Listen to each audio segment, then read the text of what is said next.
I'm Pete Andresen of Andresen & Associates, and I'm taking a short break. We're away for a couple of days here, and one of the places we're stopping is the Grand Canyon, my wife and I. My wife's the cameraman right now.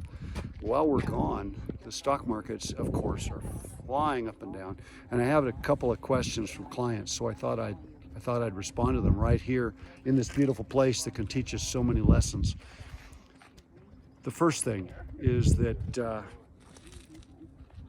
people are trying, they're guessing what's going on. So I've been thinking about the last 8 times that the stock market has dropped down to about 20%.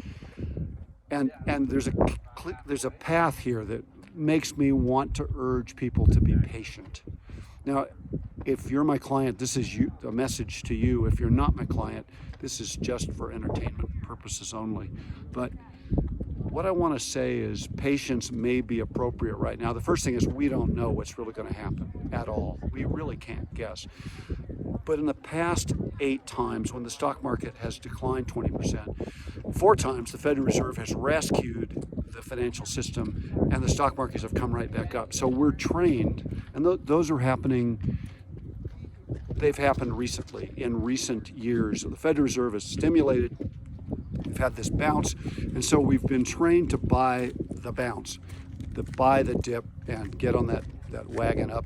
But the other 4 times are really interesting, because if the market went down 20% and then the Fed didn't rescue it, what happened was the stock market kept going.